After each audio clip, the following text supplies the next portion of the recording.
Ma'am இப்போ அடுத்த பிரச்சனை வந்து சிவகார்த்திகேயனை பற்றி மேம். ஏன் அவரோட படத்தில் என்ன பிரச்சனை? ரெண்டாவது நீங்கள் ட்ரேட்மார்க் கீழே அப்ளை பண்ணீங்கன்னா அதே நேமில் வேற யாரும் கம்பெனி கூட ஃபார்ம் பண்ண முடியாது. மேம் இப்போ இவர் இந்த ப்ரொடியூசர் கவுன்சிலில் ரெஜிஸ்டர் பண்ணி வருஷத்துக்கு ஒரு வாட்டி ரெனுவல் பண்ணணும்னு சொல்கிறாங்க. இப்போ ட்ரேட்மார்க் ரெஜிஸ்டர் பண்ணிட்டா எத்தனை வருஷத்துக்கு ஒரு வாட்டி மேம் ரெனுவல் பண்ணணும்? எந்திரன் படத்தை பற்றி தான் நம்ம சொல்லணும். உங்களுக்கு ஞாபகம் இருக்கா எந்திரன் படத்தில் நடந்தது? எந்திரன் நிறைய நடந்தது மேம். எது மேம் சொல்கிறீங்க நீங்கள்? ஃபஸ்ட்டு எந்திரன் படத்தை இப்போ எக்ஸாம்பிளாக கேட்குறேன். சிட்டிங்கிறது எந்திரன் படத்தில் வர அந்த கேரக்டர் நேமு.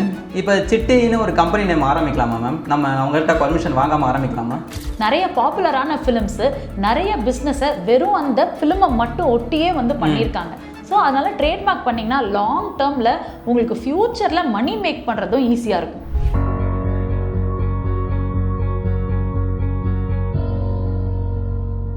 மேம் இப்போ அடுத்த பிரச்சனை வந்து சிவகார்த்திகேயனை பற்றி மேம். ஏன் அவரோட படத்தில் என்ன பிரச்சனை? வரப்போகிற படம் மேம். ஒரு சேயம்னு ஒரு படம் நடிச்சிட்டு இருக்காரு. கமல்ஹாசனோட ப்ரொடக்ஷன் நடிச்சிட்டு இருக்காரு. ஏன்னா அந்த டைட்டில் தான் பிரச்சனை. அந்த டைட்டில் என்னன்னா 2022 வந்து மாயன்னு ஒரு படம் வந்தது. அந்த ப்ரொடியூசர் வந்து அந்த படத்துக்கு வந்து சீக்வல் பிளான் பண்ணியிருக்காரு. சீக்வல் என்ன பிளான் பண்ணி என்ன நேம் வச்சிருக்காருன்னா சேயன் அப்படின்னு நேம் வச்சு அது ரெஜிஸ்டரும் பண்ணியிருக்காரு. 2023 ரெஜிஸ்டரும் பண்ணியிருக்காரு. ஆனால் என்ன ஆச்சுன்னா ஒரு வருஷம் வந்து கரெக்டாக ஒரு ரெனுவல் பண்ணுறதுல ஒரு மாதம் தள்ளி போயிடுச்சு போல. இவங்க அந்த கேப்பில் எடுத்து கமல்ஹாசன் ப்ரொடக்ஷனுக்கு கொடுத்துருக்காங்க அதை. ஸோ அவர் வந்து ப்ரெஸ் மீட்டில் வந்து புலம்பிட்டு இருந்தார். எப்போ நான் ரெஜிஸ்டர் பண்ணாமல் இருப்பேன்னு காத்திருந்து கொடுத்த மாதிரி கொடுத்துட்டாங்க.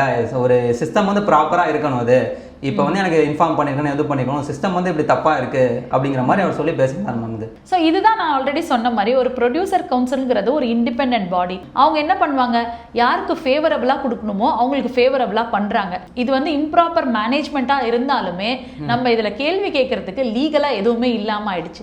ப்ராசஸ் படி என்னன்னா அது ரெனியூவல் ஆன பிறகு அது இன்னொருக்கு அலோகேட் பண்ணலாம் அப்படின்ற ப்ராசஸ் இருக்கு. ஸோ அப்படி இருக்கும்பொழுது அவங்க 1 month கேப்ல இன்னொருத்தருக்கு கொடுக்கறதுங்கிறது ப்ரொடியூசர் கவுன்சிலோட ஒரு ரூல். அந்த ரூலை வந்து யாருமே கேள்வி கேட்க முடியாது. இது வாண்டடா பண்ணியிருந்தாலுமே கேள்வி கேட்க முடியாது. அதுதான் இண்டிபெண்டன்ட் பாடியில் இருக்கக்கூடிய ப்ராப்ளம். மேம் இப்போ இதுக்கு வந்து ப்ரொடெக்ட் பண்ணணும்னா இப்போ நீங்கள் முன்னாடி சொன்ன மாதிரி ஒரு ட்ரேட்மார்க் ரெஜிஸ்டர் பண்ணியிருந்தானா ஒரு ப்ரொடெக்ட் பண்ணியிருக்கலாம் மேம். இது கட்டாயமா அவரால் ப்ரொடெக்ட் பண்ணியிருக்க முடியும். மேம் இப்போ இவர் இந்த ப்ரொடியூசர் கவுன்சிலில் ரெஜிஸ்டர் பண்ணி வருஷத்துக்கு ஒரு வாட்டி ரெனுவல் பண்ணணும்னு சொல்கிறாங்க. இப்போ ட்ரேட்மார்க் ரெஜிஸ்டர் பண்ணிட்டா எத்தனை வருஷத்துக்கு ஒரு வாட்டி மேம் ரெனுவல் பண்ணணும்? நீங்கள் ட்ரேட்மார்க் ரெஜிஸ்ட்ரேஷன் அப்ளை பண்ணிட்டீங்க அப்படின்னாலே உங்களுக்கு அந்த நேம் வந்து உங்களுடைய இதுங்கிற அந்த டேட் வந்து ஃப்ரீஸ் ஆகும். ரெஜிஸ்டர் ஆகுது ஆகலை அது செகண்டரி. இன்னைக்கு டேட்டில் நான் அப்ளை பண்ணுறேன், 2 வருஷம் கழிச்சு தான் எனக்கு கவர்மெண்ட்லேருந்து ரெஜிஸ்ட்ரேஷன் வருதுனாலும் அப்ளை பண்ண டேட்லேருந்து நீங்கள் தான் ஃபர்ஸ்ட் ஓனர் அப்படின்ற கிளைம் வரும். ரெண்டாவது உங்களுக்கு 2 வருஷம் கழிச்சு ரெஜிஸ்டர் ஆயிடுச்சு அப்படின்னா உடனே நீங்கள் வருஷம்லாம் ரெனியூ பண்ண வேணாம். 10 வருஷத்துக்கு ஒரு தடவை தான் நீங்க ரெனியூ பண்ணணும். ரெண்டாவது ரெனியூ பண்ண நீங்க மறந்துட்டாலும், அதாவது 10 வருஷம் கழிச்சு 2023 பண்றீங்க, 2033 நீங்க வந்து ரெனியூ பண்ணணும் அப்படின்னா ரெனியூ பண்ணாம விட்டுட்டாலும் அடுத்த 1 வருஷம் கவர்மெண்ட் உங்களுக்கு வந்து டைம் கொடுக்குது. அது வரைக்கும் உங்க ரைட்ஸ் உங்ககிட்ட தான் இருக்கு, வேற யார்கிட்டயும் போகாது. இன்னொருத்தவங்க அப்ளை பண்ணாலுமே ஃபர்ஸ்ட் அவங்க கிட்ட தான் ரைட் இருக்கு. அவங்களுக்கு 1 year டைம் பீரியட் இருக்கு. ஸோ இந்த மாதிரி டைம் பீரியட் வந்து கவர்மெண்ட் நிறைய கொடுப்பாங்க. இண்டிபெண்டன்ட் பாடிஸ்ல இதெல்லாம் நம்ம எதிர்பார்க்க கூடாது. ஓகேம்மா. இப்போ நீங்கள் வந்து ஸ்டார்டிங்கில் இப்போ படம் வந்து டைட்டில் அனௌன்ஸ் பண்ணி டக்குன்னு 1 வருஷத்துக்குள்ளே அந்த படம் எடுக்கிற ப்ராசஸ் எல்லாமே முடிஞ்சிடும் மேம். இப்போ அந்த ட்ரேட்மார்க் அப்ளை பண்ணிட்டாங்கன்னா அந்த அப்ளை பண்ணிட்டு இப்போ வேற ஒருத்தவங்க அப்ளை பண்ணால் அவங்களுக்கு இந்த டைட்டில் கொடுப்பாங்களா, இல்லை அப்ளை பண்ணாலே நம்ம யூஸ் பண்ணிக்கலாமா? அப்ளை பண்ணாலுமே நீங்கள் யூஸ் பண்ணிக்கலாம், ப்ராப்ளமே கிடையாது. ஏன்னா ட்ரேட்மார்க்கை நம்ம அப்ளை பண்ண பிறகு அந்த ட்ரேட்மார்க் நம்பர்னு ஒன்று கொடுத்துருவாங்க. அதுக்கப்புறம் அந்த நேம் பக்கத்தில் TM அப்படின்னு போட்டு யூஸ் பண்ணுவாங்க. அப்படின்னா நான் அப்ளை பண்ணிட்டேன், நான் தான் இந்த நேம்கான ஓனர்னு நீங்கள் உங்கள் காம்படிட்டருக்கும் இந்த மார்க்கெட்டுக்கும் சொல்றீங்கன்னு அர்த்தம். அது ஆர்னு மாற்றின பிறகு அது ரெஜிஸ்டர்ட்னு அர்த்தம். மேம் இப்போ இந்த ரெஜிஸ்டர் பண்ணுறதுக்கு வரைக்கும் TMனு போட சொல்கிறாங்க, அதுக்கப்புறம் ஆர்னு போட சொல்கிறாங்க. இப்போ ஆர்னு போட்டதுக்கப்புறம் என்ன மேம் பெனிஃபிட் ஸ்பெஷலாக?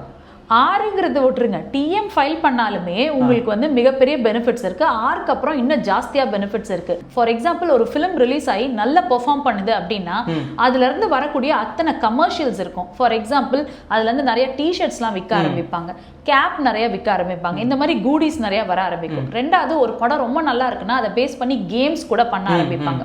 இல்ல அந்த படத்தோட சீக்வலா பிரான்ச்சைசி கூட கொடுக்க ஆரம்பிப்பாங்க. சோ என்ன ஆகும் அப்படின்னா இது எல்லா இடத்துலயுமே நீங்க வேற யாரோ ஒருத்தருக்கு ராயல்ட்டி கொடுக்கறதுக்கோ இல்ல பிரான்ச்சைசி அலோகேட் பண்றதுக்கோ உங்ககிட்ட ட்ரேட்மார்க் ரெஜிஸ்ட்ரேஷன் இருந்தா மட்டும்தான் பண்ண முடியும். இதே மாதிரி தான் 5 ஃபிலிமோட டைட்டில்ஸும் கேரக்டர்ஸையும் ரெஜிஸ்டர் பண்ணியிருக்காங்க. For example city, Baahubali, Pushpa, Vikram, சிங்கம் இதெல்லாம் பாத்தீங்கன்னா இது ஒரு நல்ல ஒரு ஃபிலிம் மட்டும் இல்லாம இதோட சீக்வல்ஸும் வந்துச்சு, பிரான்ச்சைசி கொடுத்தாங்க, நிறைய மெர்ச்சன்டைஸ் அதாவது டிஷர்ட்ஸ் அந்த விஷயங்கள்லாம் நடந்துச்சு. இதை பேஸ் பண்ணி கார்ட்டூனிஸ்டிக் கேரக்டர்ஸ்லாம் வந்து கார்ட்டூன்ஸ் மாதிரிலாம் நிறைய ரீக்ரியேட் பண்ணாங்க, கேம்ஸ் கூட வந்துச்சு இதை பேஸ் பண்ணி. இந்த மாதிரிலாம் நீங்க லாங் டேர்ம்ல ஒரு ஃபிலிம் எடுத்துட்டு அதை ரீப்ரமோட் பண்றீங்க, இல்லைன்னா அதை வந்து வேற மாதிரி ஆங்கிள் கமர்ஷியல் பண்றீங்கன்னா ட்ரேட்மார்க் மட்டும் தான் உங்களுக்கு கை கொடுக்கும். மேம் நீங்க இவ்வளவு ரெஜிஸ்டர் பண்ணிருக்காங்கன்னு சொல்றீங்க. இப்போ எக்ஸாம்பிளா கேட்கறேன், சிட்டிங்கிறது எந்திரன் படத்துல வர அந்த கேரக்டர் நேம். இப்போ சிட்டின்னு ஒரு கம்பெனி நேம் ஆரம்பிக்கலாமா மேம்? நம்ம அவங்கள்ட்ட பர்மிஷன் வாங்காம ஆரம்பிக்கலாமா? பர்மிஷன் வாங்காம நீங்க ஆரம்பிக்கலாம், கவர்மெண்ட் கூட உங்களுக்கு ரெஜிஸ்ட்ரேஷன் கொடுக்கலாம். பட் ஆனா அந்த கம்பெனி உங்க மேல கேஸ் போட்டாங்கன்னா தான் ப்ராப்ளம் வரும்.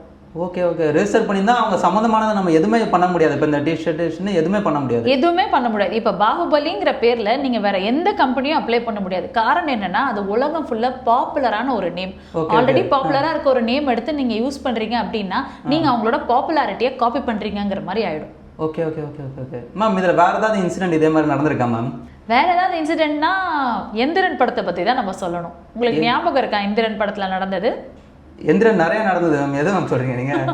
ஃபர்ஸ்ட் எந்திரன் படத்தை தமிழ்ல ஷூட் பண்றதுக்கு முன்னாடியே சங்கர் சாரும் பாலிவுட்ல இருக்கக்கூடிய ஷாருக் கானும் மீட் பண்ணி இந்த ஸ்கிரிப்டை வந்து ரெடி பண்றதா பண்ணிட்டாங்க. ரெட் சில்லிஸ் தான் ப்ரொடியூஸ் பண்றதா இருந்தது. அதே மாதிரி ரெட் சில்லிஸ் வந்து ரோபோ, தி ரோபோ அப்படின்னு சொல்லி ஒரு 3-4 ட்ரேட்மார்க் அதை சுத்தி ரெஜிஸ்டர் பண்ணியிருந்தாங்க. பட் ஏதோ ஒரு காரணத்தினால அவங்க 2 பேரும் பண்ண முடியாம பிரிஞ்சுட்டாங்க. பிரிஞ்ச பிறகு அதே டைட்டில் யூஸ் பண்ணி தமிழ்ல ஒரு பேர் வைக்கணும் அப்படின்னு நினைச்சப்போ ஷாருக் கான் டீம்ல இருந்து சொல்லிட்டாங்க, நாங்க இதை ட்ரேட்மார்க் பண்ணிருக்கோம், நீங்க அந்த பேரை யூஸ் பண்ணக்கூடாது அப்படின்னு சொல்லிட்டு. சோ அதனால என்ன பண்ணாங்க அப்படின்னா தமிழ்ல மாத்திட்டு எந்திரன் அப்படின்ற நேம்ல தான் ரிலீஸ் பண்ணாங்க. அப்பவே அந்த டைட்டில் ப்ராப்ளம் வந்தது. ஆனா அந்த டைட்டில் ப்ராப்ளம்ல பாலிவுட் இண்டஸ்ட்ரியில ஃபாலோ பண்ணக்கூடிய ஒரு முக்கியமான விஷயம் என்னன்னா அவங்க ப்ரொடியூசர் கவுன்சில்ல மட்டும் அத்தனை நேம்ஸையும் ரெஜிஸ்டர் பண்றது இல்ல, ட்ரேட்மார்க்லயும் ரெஜிஸ்டர் பண்றாங்க. நீங்க போய் எந்த ஒரு பாலிவுட் பிலிமோட டைட்டில் எடுத்தீங்க அப்படின்னாலே அந்த ப்ரொடியூசர் கம்பெனி ப்ரொடியூசர் கவுன்சிலையும் ரெஜிஸ்டர் பண்ணிருக்கோம், ரெண்டாவது ட்ரேட்மார்க்ல கிளாஸ் 41லயும் ரெஜிஸ்டர் பண்ணிருப்பாங்க. மேம் இப்போ நீங்கள் இந்த ரோபோன்னு சொல்கிறப்ப அது ரொம்ப காமனாக யூஸ் பண்ணுற ஒரு நேம் மாதிரி இருக்கு. இப்போ அதை ஒருத்தங்க ட்ரேட்மார்க் ரெஜிஸ்டர் பண்ணிட்டாங்கன்னா மற்றவங்க அந்த நேமை யூஸ் பண்ண முடியாதுல்ல மேம்? அது கரெக்ட் தான். ஆனால் அந்த டைமில் வந்து பார்த்தீங்கன்னா அதில் லோகோ யூஸ் பண்ணியிருப்பாங்க, அதில் வந்து டேக்லைன் யூஸ் பண்ணியிருப்பாங்க, அந்த மாதிரி நிறைய எலிமெண்ட்ஸ் அதில் ஆட் ஆயிருக்கும். ஸோ அதே மாதிரி வேற யாரும் யூஸ் பண்ணக்கூடாது அப்படின்றது தான் அவங்களோட வாதமாக இருக்கும். ஓகே ஓகே ஓகே மேம், இப்போ இவ்வளோ விஷயம் டிஸ்கஸ் பண்ணோம். இந்த மாதிரி டைட்டில் பிரச்சனைங்கிறது நம்ம கிளைண்ட்டு இல்லை நமக்கு இந்த மாதிரி ஏதாவது கேஸ் வந்திருக்கா மேம்? அதில் ஒரு இம்பார்ட்டண்டான கேஸ் தான் ஜாக்கி. ஒரு கம்பெனி வந்து பார்த்தீங்கன்னா ப்ரொடியூசர் கம்பெனி, அவங்க வந்து ஒரு படம் ஃபிலிம் எடுக்கிறதா இருந்தது ஜாக்கிங்கிற பேரில்.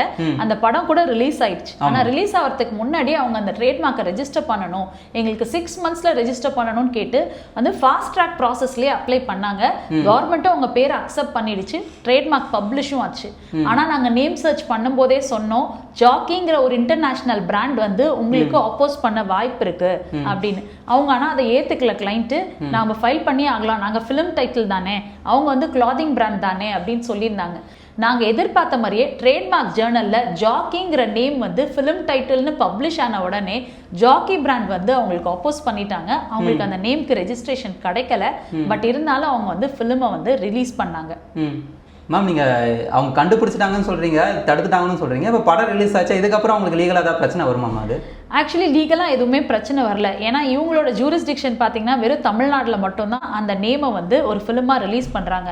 ரெண்டாவது ஜாக்கிங்கிற பிராண்ட் நேம் வந்து பார்த்தீங்கன்னா ட்ரேட்மார்க்கில் தான் அப்போஸ் பண்ணியிருக்காங்க. லீகலாக எந்த கோர்ட்லையும் கேஸ் ஃபைல் பண்ணல. ஸோ இவங்க படம் ரிலீஸ் பண்ணுறதுக்கு எந்த ப்ராப்ளமும் இல்லை அந்த இடத்துல. இப்போ இவங்களுக்கு ஜாக்கிங்கிற நேமுக்கு வந்து ரெஜிஸ்டர் ட்ரேட்மார்க் கிடைக்காது இல்லை மேம்? கிடைக்காது, ரெஜிஸ்டர்ட் ட்ரேட்மார்க் கிடைக்காது. அதனால தான் பாப்புலராக இருக்க பெரிய நேம்ஸ்லாம் யூஸ் பண்ணி நீங்கள் ஃபிலிம் டைட்டிலோ இல்லை உங்கள் பிஸ்னஸையோ ஆரம்பிக்காதீங்கிறத நம்ம சேனலில் நிறைய தடவை சொல்லியிருக்கோம். ஓகே ஓகே மேம், அப்போ நேம்லாம் சூஸ் பண்ணுறப்ப ரொம்ப கேர்ஃபுல்லாக சூஸ் பண்ணலாம் மேம்? ஆமாம், கட்டாயமா. Okay ma'am. மேம் நீங்கள் ட்ரேட்மார்க்னு சொல்கிறப்ப இப்போ ட்ரேட்மார்க் ரெஜிஸ்டர் பண்ணுறதுனால என்னென்ன மாதிரியான பெனிஃபிட்ஸ் மேம் வரும்? ஃபர்ஸ்ட் நீங்கள் ட்ரேட்மார்க் கீழே அப்ளை பண்ணும்போது தமிழ்நாட்டில் மட்டும் இல்லைங்க, ஆல் ஓவர் இந்தியாவில் அந்த நேம் வந்து உங்களுக்கு ரெஜிஸ்டர் ஆகும். ரெண்டாவது நீங்கள் ட்ரேட்மார்க் கீழே அப்ளை பண்ணீங்கன்னா அதே நேமில் வேற யாரும் கம்பெனி கூட ஃபார்ம் பண்ண முடியாது.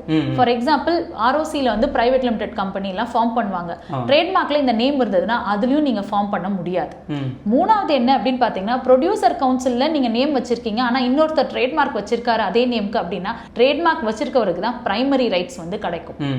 நாலாவது இந்த ட்ரேட்மார்க் பண்ணியிருக்கும் போது ஃபியூச்சரில் வேற யாராவது ஃப்ரான்ச்சைசியில் காப்பி பண்ணுறாங்க, வேற ஏதோ கேரக்டரை ரீக்ரியேட் பண்ணுறாங்க, இல்லை ஹிந்திலேயோ இல்லை பெங்காலிலேயோ இதே நேமை யூஸ் பண்ணி ஒரு ஃபிலிமை ரிலீஸ் பண்ணுறாங்கன்னா உங்களால் ஸ்டாப் பண்ண முடியும். ப்ரொடியூசர் கவுன்சிலில் நீங்கள் பண்ணியிருந்தீங்கன்னா உங்கள் லாங்குவேஜுக்கு இந்த ப்ரொடியூசர் கவுன்சிலில் மட்டும்தான் வரும். பட் ஆல் ஓவர் இந்தியாவில் வேற யாருமே அந்த ஃபிலிம் டைட்டில் வைக்க முடியாதுன்னா கிடையாது, யார் வேணாலும் வச்சுக்கலாம்.